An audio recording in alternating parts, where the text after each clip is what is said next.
Water. Earth. Fire. Air. And now you guys get quiet. Way to get shy. He's ready to celebrate. Celebrate. Lobsters. I'm not gonna lie, you made a real mistake by giving us all these toys. I still want to go back to the mode of together. That's the best thing. The mode of together. Yeah. The mode of together. It's awesome. I like that we all have little chairs and spots to sit. I think. Well, you can do that if you want to. But now I'm a cat. Because it's only going to give us a grid view anyway. Wait. I don't think you get the icons in together mode. Oh, yeah. I don't see them. The clapping hands and stuff like that. Oh, yeah. Look at those. Interesting. Oh. But I And don't think blowjob face. I was going to show him my face. Ow. You know what I'm saying. I don't like this. Thank you, Krillin. This episode's just about us fucking with Skype. All right. Shall we try and at least get half an episode done tonight? Sure. Sounds good. Okay. We are talking Avatar. I kind of, like I said, I built up sort of a script. We can just start off with. Yeah. Do we want to go over just the episodes right off the bat? Do we want to give a little intro into the show itself? Yeah, sure. I would say, I feel like if you are listening to this podcast, you probably know what Avatar the Last Airbender is. Probably only Let's through the not movie. assume. What if we have some... Oh, God damn you. So the movie is about M. Night Shyamalan ruining a property for 10 years and literally taking almost the end of civilization as we know it to bring it back. I don't even understand why they gave him the property, knowing his history. It's like there's no twist in Avatar. Well, no, the critics are. I don't know what's going on with me and the critics in the United States. I got to tell you, something's going on. They just don't get you. They've never got me, and it's getting worse. They're like, it's almost like go away. He was the hot director at the time. Yeah, it's just about based on his twist. Like he wasn't known for action. He wasn't known for. But he was a fan of this. He was a fan of the series, and so he wanted to champion it and be like, no, this should be a movie for another generation. Which I don't know. I'm like, at the time, I'm like, it's not that old. It can be for this generation too. They can just watch the. It's like, I don't know what he's like. What am I going to bring to it? I'll make the Fire Nation Indian, and that's he made kind of practically everyone Indian. Yeah, and that was. Which, I mean, it's a fair thing to bring in some diversity, but then you also make Sokka and Aang pretty whitewashed. So, I'm sorry, Sokka and Katara. Wait a minute, this movie's about white people? Yeah. And it's Ong. Thank you. Yes, it's Ong. I forgot about that. It's Ong. Good heavens. Which to me is really... So his last real hit, if you want to argue that The Village was a hit, was in 2004. Airbender came out in 2010. That's what I'm saying. Like, you guys said he was the new hotness. I was like, So I bet The Sixth Sense came out when? 2000. No, 99. Unbreakable. I would argue. Is, Well, the thing is, so yeah, he's at least a good 6 years removed from when he was actually decent. that's fair, but it's also a matter of he still had a certain amount of clout, so he was able to be like, hey guys, I want to bring this out. And at the time, Mike and Brian, the creators of Last Airbender, were like, yeah, let's do this. They were on board to do it, so they were like, were they really on board with him to do it? Initially, yeah, and then they saw what he was doing and eventually left the project. Okay. Oh, we're gonna go. We're gonna be on. I feel like they do that a lot, though. They're like, oh, wait, hold a second. Yeah, we're gonna leave. A lot. Did they do it with Netflix too? They did that with Netflix too, but then again, does that mean that Netflix was just trying to take it in a direction that they weren't exactly keen on? Yeah, So, I mean, from all reports, that's what it seems like. Yeah. But they also walked from Nickelodeon as well, right? Yeah, but actually, technically, I guess they're actually back with Nickelodeon. They recently announced that they're going back for a third series. Well, I think they have some kind of like long-standing contract where they can like build out the universe and however they see fit and for however long they want or something like that. Certainly possible. But I mean, for those who the uninitiated, do you guys want to kind of give a brief overview of Avatar? Just No, quickly? I'm good. Pat? Not particularly, but I can give it a shot. Thank you, guys. Appreciate it. This is awesome. I don't even Assholes. know how to describe the show coherently. Is the problem? I mean, you can give it a sum up of what it is and what the characters are. Geriatric man fights colonialism with magic powers. But he's not geriatric. Technically, he's over 100 years old. Yeah, but isn't geriatric mostly a state of physical being? I don't know. Yeah, I don't know. Just know he's old. But he's not. That's what I'm saying. He's not old. He's over 100 years old. No, he was frozen in time. There's a difference. He's still. He wasn't frozen in time. He was just frozen. Something. Yeah, he's still 100 years old. Like they mentioned that in the show. Like he'd look like this now. That's why in the beginning Zuko's looking for an old man. I mean, but my point is that he hasn't aged 100 years though. Yeah. Well, yes and no. So okay. So here's a question. Ripley. She's like some 40, 50, 60 years old because she was in cryosleep for all that time. Her daughter, who wasn't in cryosleep, who stayed on Earth at one point, then she outlived her daughter because of stuff. So she is that old. Like she was born this year, and then so you're because I think my semantic argument is that time has passed correctly. Yes. The physical being hasn't though. I mean, her physical body hasn't aged 100 years. So you're saying that Ripley's still 30 something, well, I guess by the time all the series is over, she's like 40 something, but she's still a 40-year-old woman. I think that if you even though 100 years have passed, if you take a cup and you put it in the cupboard and then you come back to it 50 years later, it's still a 50-year-old cup. Even if nothing happened to it, it's still pristine. It's almost brand new, but it hasn't been touched in 50 years.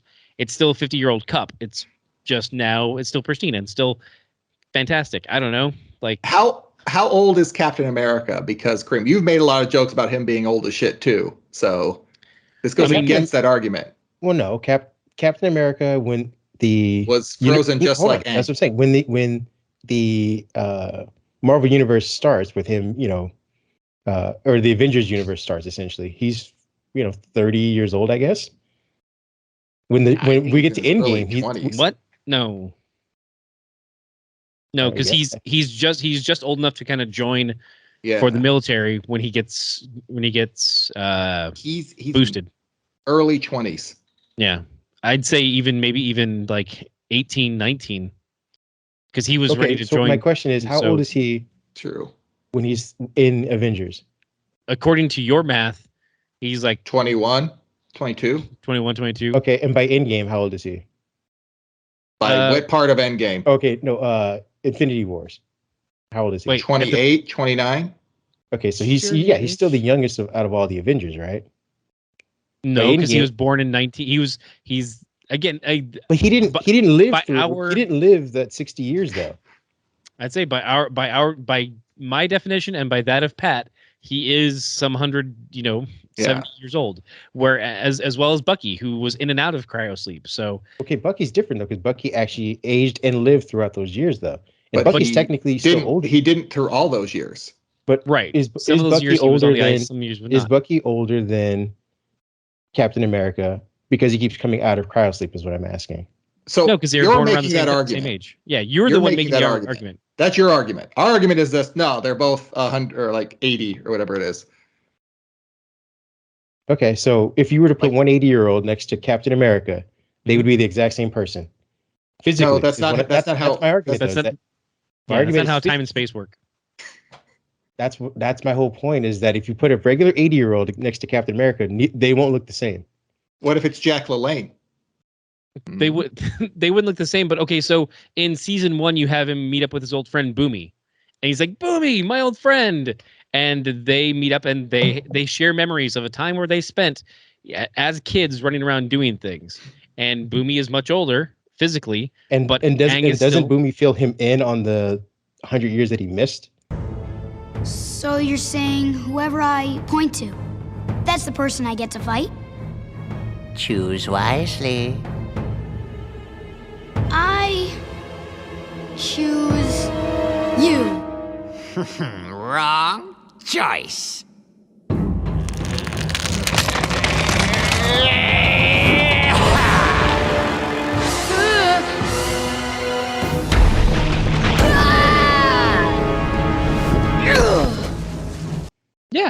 So then, so that's what I'm saying. They're not the same age. There's a whole 100 years of life that wait. Aang So hasn't lived. if I fill you in on the stuff that happened to me, does that then age you further, Kareem? No, if Right, exactly. So it doesn't that's like my point is it doesn't age providing you. That's what I'm saying. information I'm not. doesn't age someone and doesn't. He's still the same. Like again, you're trying to have us convince you of your argument. Like No, you I'm already not- believe your argument. I'm I trying don't. to. I'm poorly explaining that time stops physically for Aang. Okay, so funny enough, I'm actually reading a sci-fi book called Hyperion right now, where they really actually do reference this, and basically they have two ways to count it. There is kind of the standard year, how many years you have existed, and then your age based on if you were in cryosleep because you were frozen. I think that's the only way we're going to be able to move on is we just agree that we can count it two different ways. So wait, but that Okay. doesn't. We don't also. You didn't answer the question of is he geriatric? That was the question. That's where we got here. I didn't even look up the definition of geriatric to be safe, guys. I tried to make a joke and look what it led to. So, Well, yeah. I was going to say also you asked us to give you a rundown of what the series it would be called is if you described it. I would say something along the lines of Long ago, the four nations lived together in Then harmony. everything changed when the Fire Then Nation everything changed when the Fire Nation attacked. Continue. Keep going. Keep going, smartass. Oh, it's fine. I thought you were So- dropping an awesome clip of just like No, Why? I want you. Why? I want No. you to finish it. okay, and then shit gets crazy. it gets crazy. All right. I mean, so it's- for anybody who's never watched it, you're still as confused as ever. That's It awesome. is. I mean, I'm not good at describing things. I would describe in terms of themes. It is a redemption story to me in a lot of ways for multiple characters throughout. Yeah, actually, that's probably my number one theme in all of it is redemption. Okay. And the coming of age and Yeah, learning what one's responsibilities are. yeah, it's about a group of friends taking on a colonial power, and defeating it. Does that work? Yeah, living I think together and figuring out what happens when things stop being fake and start being real. Yeah. I hate you guys so much. We're Let's not move good on. at this. Just move on. Or Do it live, break damn that. it. Hold on. Do it live. Hold on. I'll write it and we'll do it Are you live. taking us somewhere else together? Did you find geriatric? A century ago, the young Avatar Aang, afraid of his new responsibilities, fled from his home and was forced into the ocean by a storm. He encased himself in suspended animation in an iceberg near the South Pole. Shortly after, Fire Lord Sozin, the ruler of the Fire Nation, launched a world war to expand his nation's empire. Knowing that the Avatar must be an air nomad, he carried out a genocide against the air nomads with the help of a comet enhancing Firebender's powers. 100 years later, Katara and Sokka, teenagers of the Southern Water Tribe, accidentally discover Aang and revive him. Thanks, Wikipedia. Beautiful. Thank you. But I believe Aang can save the world. No, you had your chance. You shut up now. Do me a favor, please. Get out of here. Get out of here, man.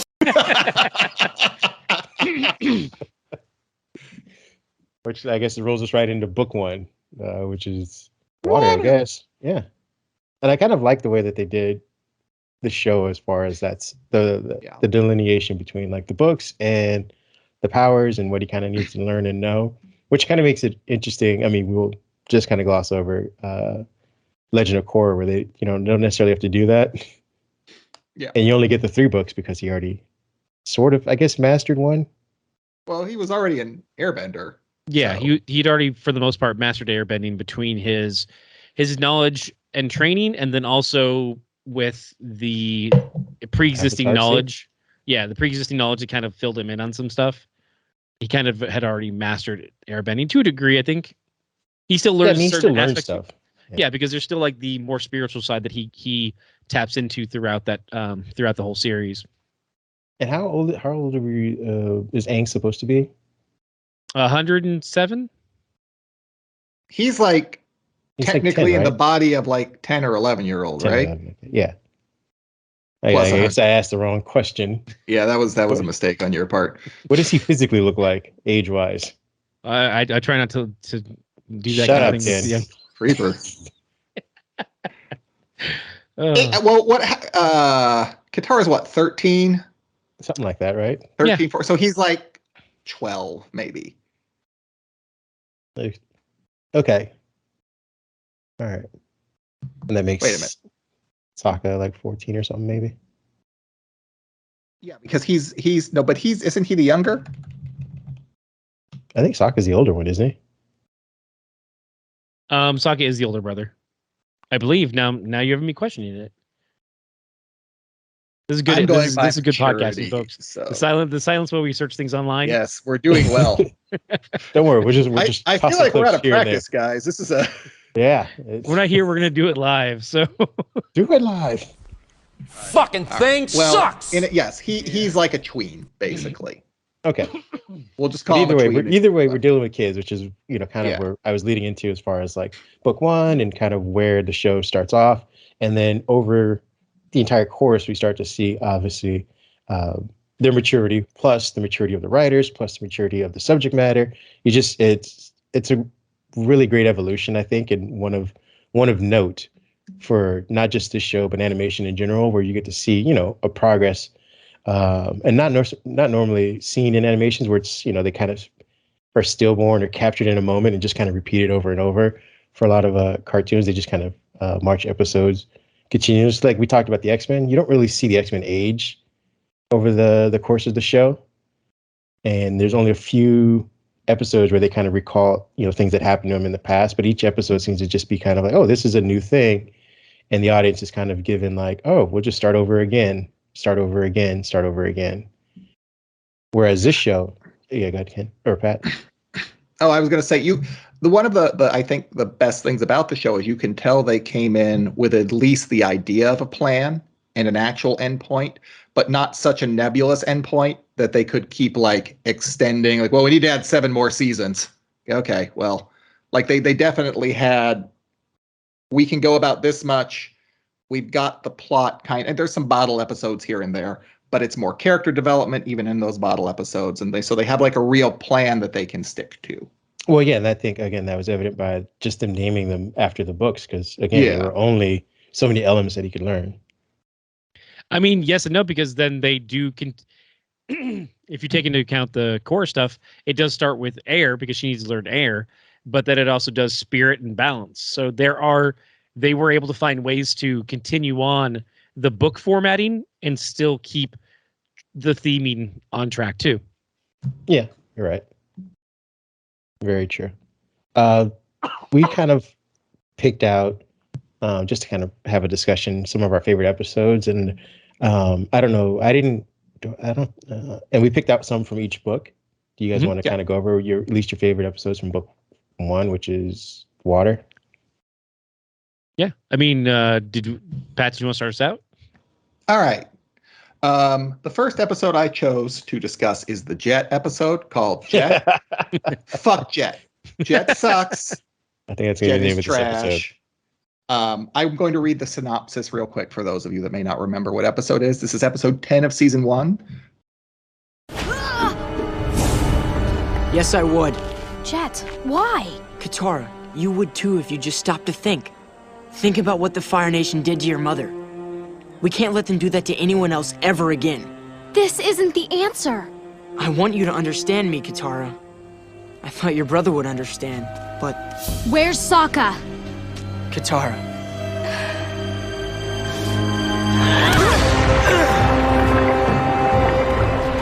I need to get to the dam.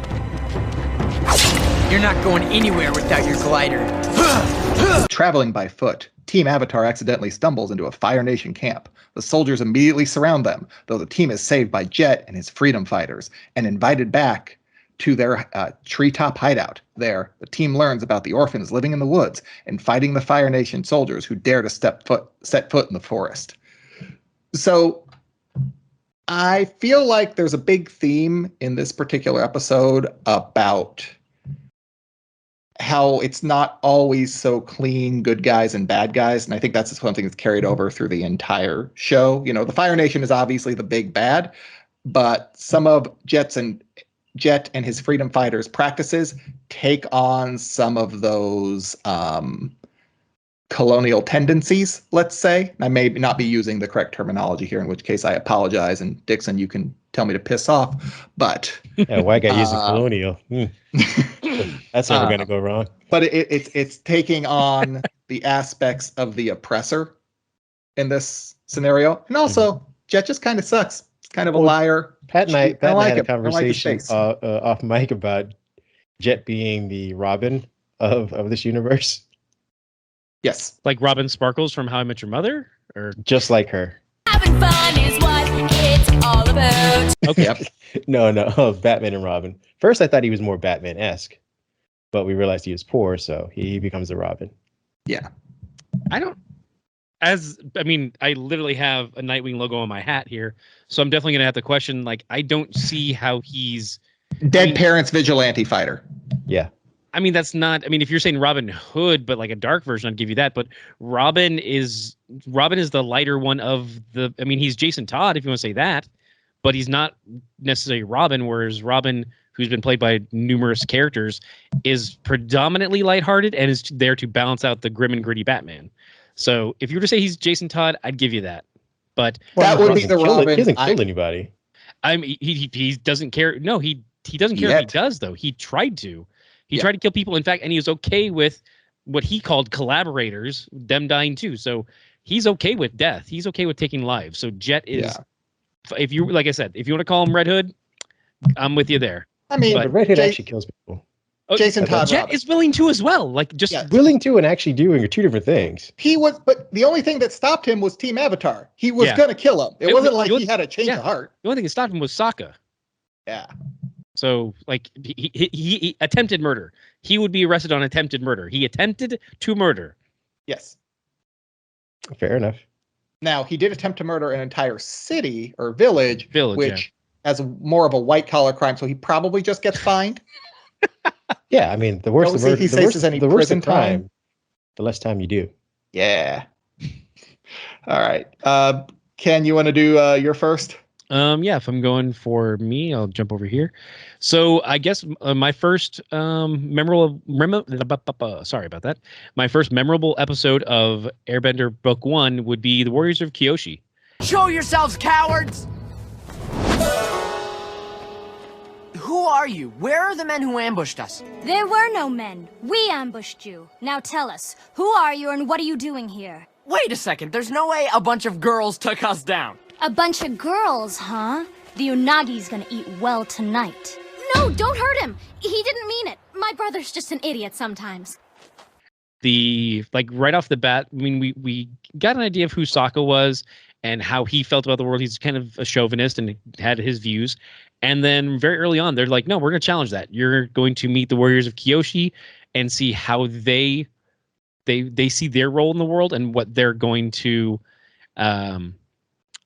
how they're going to move forward within their own village. But then also we see how that progresses throughout the series. Episode 4 of season 1, I can give the first short summary. You have, as Aang and his friends begin crossing the expansive Earth Kingdom, they are captured by the female warriors of Kyoshi. Sokka is trained by the Kyoshi warriors, while Aang lets the villagers' reverence go to his head. Zuko finds out that Aang is on Kyoshi Island. He attacks the village, and Aang and his friends escape on Appa. Yeah, no, I thought that was a good episode too. Like you said, it just kind of right off the bat in the show, you get to address gender norms essentially, and you also start to they complete some of the build out of the story. I think what the show does really well as far as exposition is kind of they drop in pieces of like, this is much bigger than just the three characters you're seeing at the moment on the screen, and it kind of lends into what I picked as far as my choice as well, because it took me a second to kind of get into the world, because they played a real childlike, at least the first 2 episodes, in my opinion. So when I was like brought this show and someone was like, hey, you should watch this, I was like, I don't know if I'm really going to get into this. I'm 20 plus years old, and this seems like a really, really kid-like show. And I'm a man. I don't watch cartoons. Well, that's what I'm saying. Like, that was just like Sokka. Like, it was that, idea of what I should be doing, and things like that, and kind of put in my head. When I saw in mind, I chose episode 3, which is the Southern Air Temple. So, like I said, it didn't take too long, but the first 2 episodes, if you're just watching the show, and you start hearing about all this like legendary stuff from the show, and all of like the fight choreography and all of the more mature things that happen later on the show. When you get the first 2 episodes, you're like, these are very different shows, at least right off the bat. But when I get to book 3, which is where they finally get to the Southern Air Temple, that's where I was like, oh, this show has the potential to be really, really good, because it effectively deals with death, which is early on, but in a way that isn't too mature for certain ages, but does acknowledge it in a very realistic way. And there's this kind of the summary from mine is, while journeying to the North Pole, Aang, Ong, Sokka, and Katara explore Aang's former home, the Southern Air Temple. Aang learns that his people. What? Please don't. Please stop that. His people's genocide at the hands of the Fire Nation. His anger triggers the Avatar state, which is the second time we've seen that in the first 3 episodes, which in turn alerts the world that the Avatar's return. Meanwhile, Zuko and his uncle Iroh have their ship repaired at the Fire Nation port, commanded by a rival, and we also get Firebenders? They were here?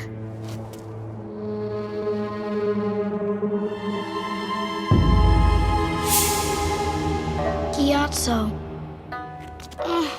Hey, Aang, you find my dinner yet? Aang, I wasn't really gonna eat the lemur, okay? Oh, man.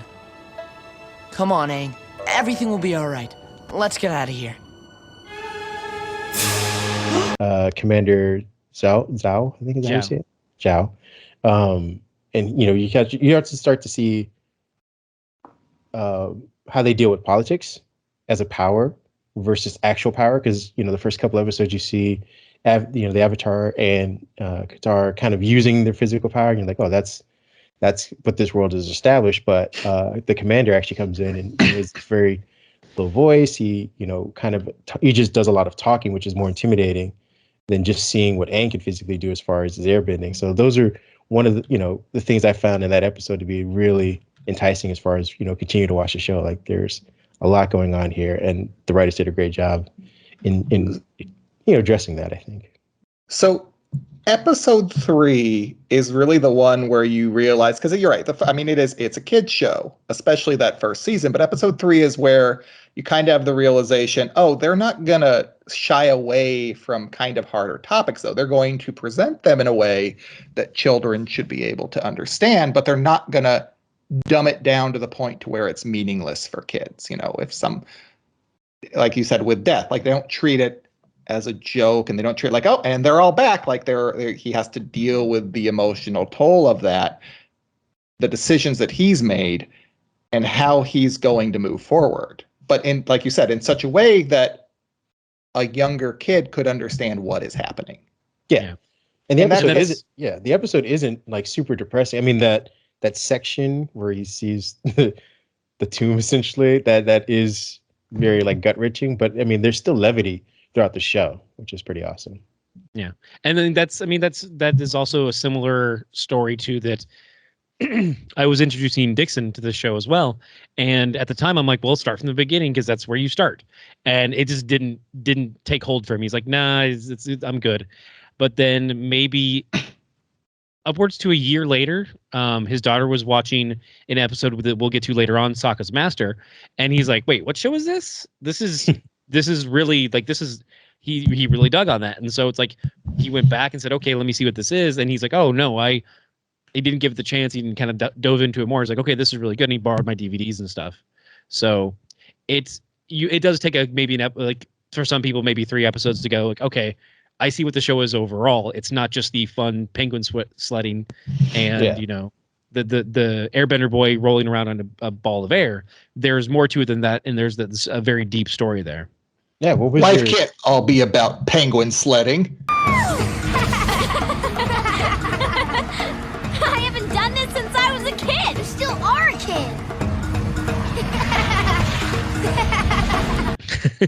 kid. Can't it though? What was your second one from the same chapter? Because I know, and this will help fill us out for that chapter. Anybody? Who do you want to go? Oh. No, it doesn't matter. You go, Pat, since you started. All right, I will go. So my second episode was The Blue Spirit. I'll do the synopsis real quick. Yeah. We're going with Aang, right? I don't have to say Ong, asshole. Yeah, we can do it. Aang Just back away, really slow. must I've been travel. saying Aang, and it didn't feel right when I said Ong, sadly. No, because it's wrong. Rang or Aang must wrong? travel to an herbalist. Two Ongs Ongs don't make an Aang.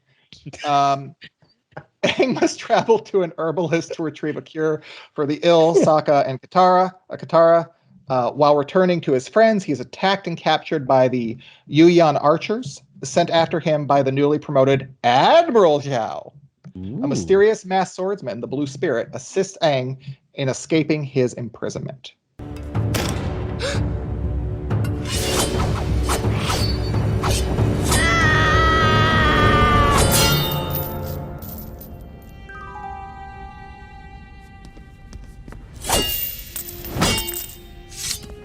Who are you? What's going on? Are you here to rescue me? I'll take that as a yes. So I really enjoy this episode because for a couple different reasons. One, you get a little of it early. And by the way, this is episode 13 of season 1. So you've had some sprinkles of Zuko up to that point. Like he's the bad guy. He's positioned as the bad guy. And this is one of the episodes where you really start to see his development in hindsight. Because spoiler alert, turns out Zuko is the Blue Spirit. What? Honey! Wow! Are you kidding me? You just ruin it every time. I'll see you at home. But wait a second. Rude. Now, how would you not know that was taking place? Damn it, Pat. Sorry about that. I said spoiler alert. You can pause. Shit. We'll put a timestamp on. It's fine.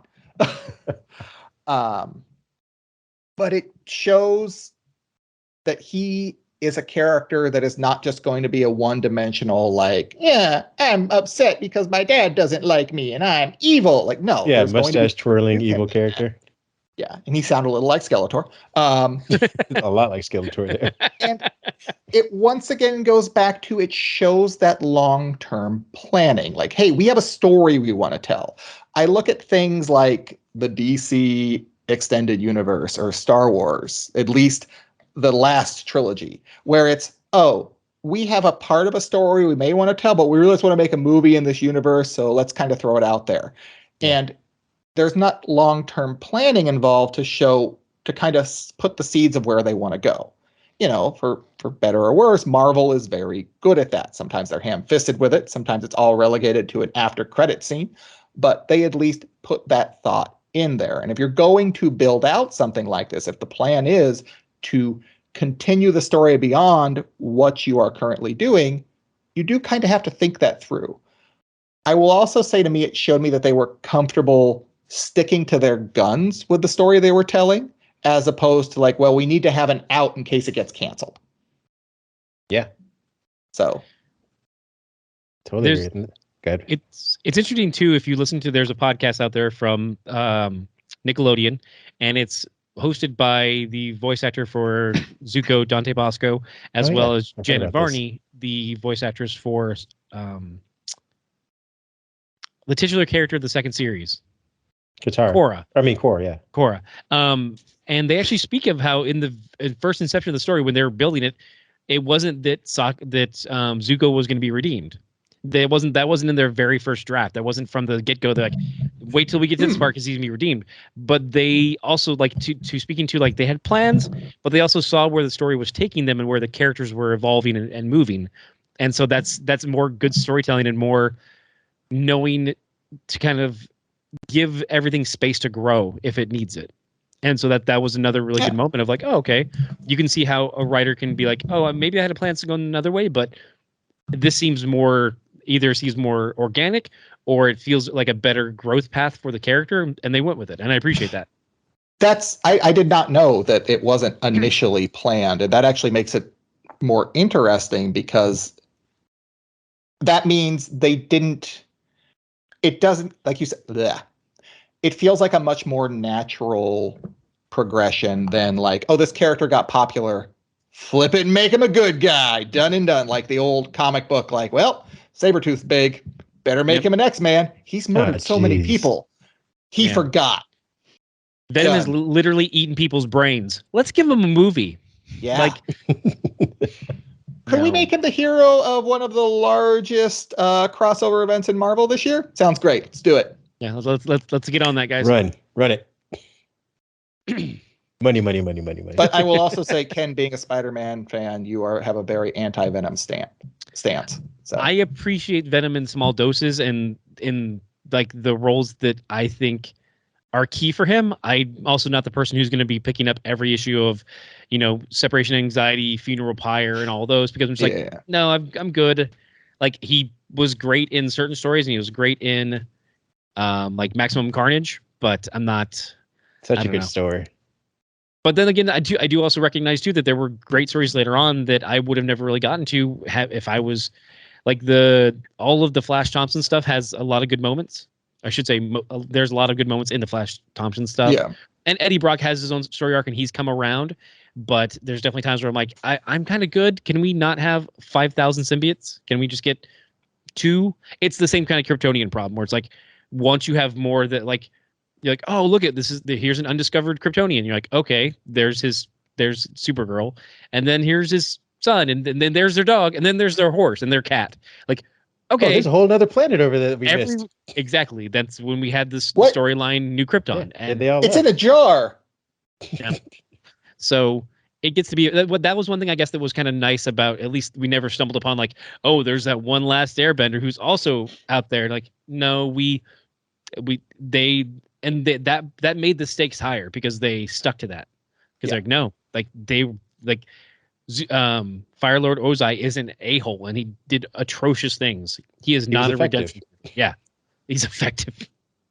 I mean, and I appreciate the segue because that leads me actually into mine. I'll take it for this one.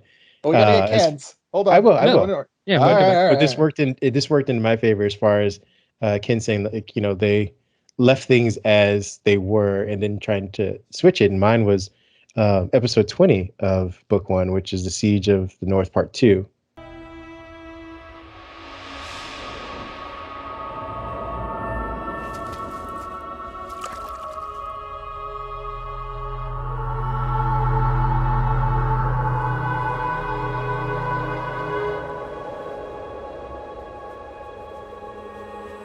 Goodbye, Sokka. I'll always be with you.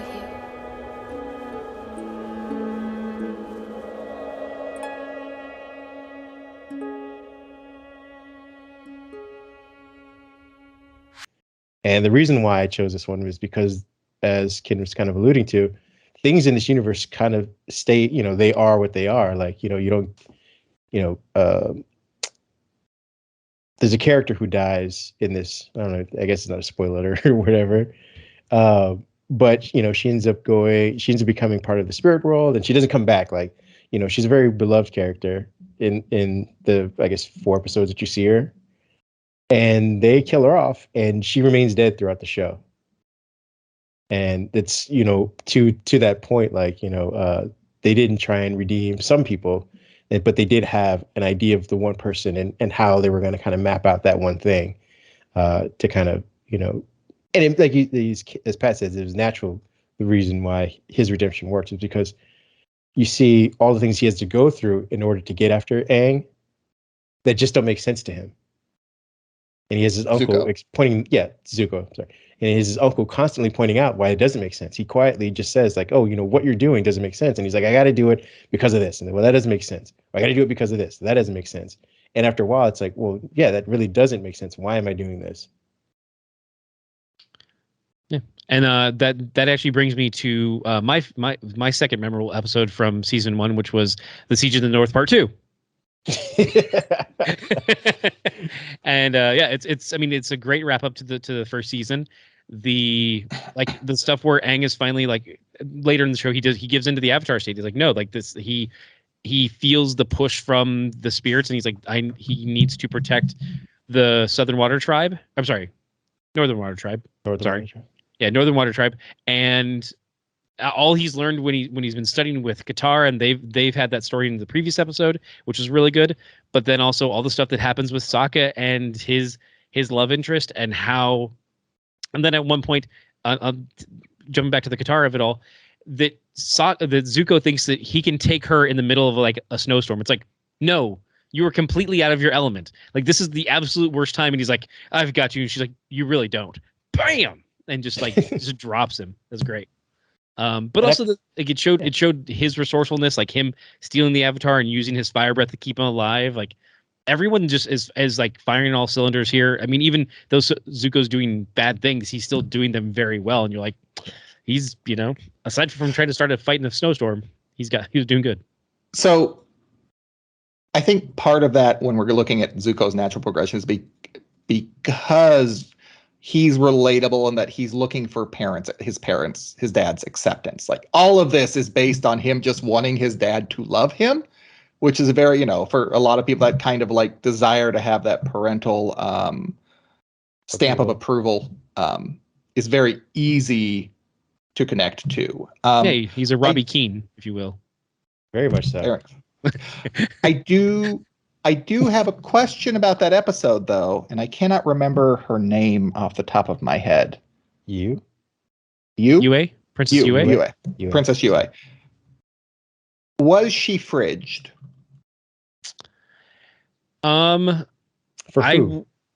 So since she sacrificed herself, it's a little bit less. Okay. But I do see where that can come into play, and I can see that idea. I think that because she is given the agency of making that choice herself, that could negate it a bit. But she is, in that conceit, though, she is a character created essentially solely to play that role, and then be taken from us. So one thing that I personally always have troubles with that term, because one, it connects to Kyle Rayner, and I really like that Green Lantern, but it's times where people find a certain, like, they find a term and they throw it out there, like, oh, that character's a Mary Sue, or that character got this, and it's like, okay, well, let's actually, if we look at what these ideas are, is that 100%? Are there shades of that? Yes, I'll agree with that. There are definitely shades of fridging in this case. Okay, but I thank you, because that helps me square that circle a little bit, as it were, because I never felt that she was actually fridged, but I think you're right. It's because of the agency that she has. She's making the choice to do so. It does help with the character development of Aang and Sokka, but it's not at the entire expense of her. She still, like you said, has agency and is making a decision to do something, not just to further their stories. Yeah. Well, and I can see if I'm sorry. I was gonna say, I can see if someone wants to make the argument that it's 100%. If they can, that's totally valid. Their opinions are there, but I don't think that it's 100% of that case, and that's just my take. As a cis male, I definitely, obviously, this point, my point of view on that can definitely be taken with a certain grain of salt. No, I think we're all in the same boat. All three of us being males discussing this, but I also, like you, kind of see it in shades, because what she doesn't necessarily change the trajectory of either of those characters' like mission, their goal. Like it wasn't like they started off like, I am, lone farmer, and she ends up getting fridged, and now they're on a mission to stop this. They met her on this plan, and what she chooses to do, Aang had already been in the Avatar state a few times actually at this point. It wasn't like something he didn't know that he could do. He just hadn't done it to that extent. And the same thing for Sokka. Like he doesn't make a ton of decisions beyond, after her passing, that change his overall character. Like he was always going to be, he always wanted to be an honorable warrior. He kind of wanted to respect a bunch of things in the show. And I think he does harken back to her often throughout the rest of the show, but it isn't like, it doesn't define fundamental changing. Yeah. He was an established character before it happened. Yeah. This just adds additional context to his character. Well, and her death her death is not defined by him. And I think that is like for the Kyle Rayner example, like I can't remember his girlfriend's name, but her entire existence and her death is defined by Kyle Rayner. It is just a plot point to move that forward. Yeah. She, Princess Yue has there is a rationale behind her death. Like you said, there's agency involved. I think I'm just repeating myself over and over, just stealing your point. So I'm going to stop now. Well, yeah, I want to take. Go ahead, Ken. I was going to say also too, because it also does in the writing of the character, and this is more of an analytical sense, her character is tied to that moment from her birth as well. So Sure. Yes. that is, there is a certain amount of symmetry there, and which is part of that story. And so there is, I don't know, I think by giving the character by making it a richer character, you do take away from that. You take away from the full, being a full-fledged fridging scenario, but that again, take it with a grain of salt. I want to take a quick break just to kind of backtrack over the powers. I think this is something that we've glossed over as we picked our episodes, and kind of, I don't think I've shown enough appreciation for just the creativity of introducing, bending in general as a concept. This is one of the first shows that I felt mixed not only martial arts, but the creativity of using abilities and powers and exploring the extent of those. So, we have Katara, who comes to the Northern tribe to, learn waterbending and the kind of extent of it. And you mentioned Sokka trying to take her on in a snowstorm. It's like, you get to see the gravity of these characters learning their elements, learning their styles, and kind of becoming one with the elements, or at least, using them to their full advantage. And that was, something that the show does very well. It's not Dragon Ball. There's not, there are limits. There is strategy to the powers, which help ground it in the reality of the universe that's created, as opposed to just, well, I'm just going to have to power up another level. Shit. Super Saiyan Rose now. Who cares, man? I guess we're gonna do it in 300 times gravity today. Well, yeah. Well, power level's over 9,000. Duh. Well, and this is also one of the things, and I don't know if I think I'd seen this on a YouTube channel where they do a side by side of, and we mentioned this earlier, between the M. Night Shyamalan version of this part of the story of the Northern Tribe training, and what they do in the show, and how the movie just fails it completely. And the show, like I said, kind of explores the extent of how hard that training can be to, master turning, water into vapor, into all the other elements, solidifying it, and how dangerous it can be. Up until this point, we didn't really see Katara do very much with it, other than slap some people around and kind of throw big waves at people. But once she gets to the Northern tribe, she starts, learn that she can, she can create giant walls. She can, turn it into blades. And it's a really cool kind of thing that we continue to see throughout the show. She could do what a lady's supposed to and use it for healing and let the men fight. Yeah. Yeah. And the part of that is too, is the idea of adapting it to more creative ways as time goes on. And there is an upping of the ante and a power creep, but it's not to levels where it's it feels out of the reach of reality. There's not a separation there where you're wait, so you did this, and only that final battle with Aang and the ships and stuff, he's only able to take it to that level because he is the Avatar. They're not subsuming all the ships all at once. Or when they make waves at the beginning in certain stuff, it is multiple waterbenders working together in unison to create those waves. So there is a certain rational limit where it's okay, I see that, and you can get creative and try new things, as they do throughout the series, and especially within Korra, they take that to the nth degree, and they're oh wait, how about this? Let's try this twist on that, and you find another way to oh, I didn't even think about this format. Let's go there. Well, yeah, that was without kind of exploring that fully, because we'll get into an episode on that. That was one of the things that I was hoping that people would have reached out to for this show when they kind of create a new concept of Magneto, if the MCU does it, because I love the way that they did metal bending in Legend of Korra, and just that concept alone, I felt like we've never really seen Magneto do anything of anything to like that extent. Like he's kind of waved his hand and moved things all at once, but to be as precise as God, I forget the name of the character. Toph? No. In Legend of Korra, the last villain. Drawing a blank. I apologize. Yeah, it's okay. I'm drawing a blank too, and that makes for great podcasting. She's voiced by Zelda Williams. Kuvira? Which is awesome. Yes, Kuvira. Okay. The precision that Kuvira has with metal bending, I'm like, no one's really, at least not on paper in the comic or in any type of animation, had Magneto done that. And I'm like, this is what I meant about like how good they are with exploring the elements.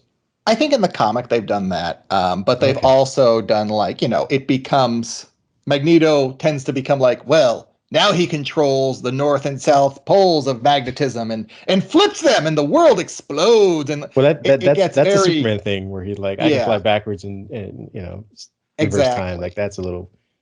And I agree that if you're looking at a way to portray mutant powers in general in the MCU, looking at Avatar the Last Airbender and how they handle bending is a really good place to start. It's weird to say it's grounded in reality, but it is grounded in the reality of the show and isn't just, like you said, well, Aang just froze the ocean. That'll stop the ship. For us today, okay, I don't know. Whatever it is, it's not right on the teleprompter. I don't know what that is. I've never seen that. No, there it is. We are going to do Sting, yeah. Okay, but now I can't read it. There's no words on it. Okay. Ready? Sure. There's no words there. To play us out. What does that mean? To play us out. Sting is going to do. It's a video. Sting video. Okay. What is for credits? I don't know what that means. To play us out. What does that mean? To end the show? Yeah. Yeah. All right, go. In 5, 4, 3. That's tomorrow, and that is it. Okay. In 5, 4, 3. That's tomorrow, and that is it for us today. And we will leave you with a. I can't do it. Okay. We'll do it live. Okay. No. We'll do it live. Fuck it. Do it live. I'll write it, and we'll do it live. Fucking thing sucks.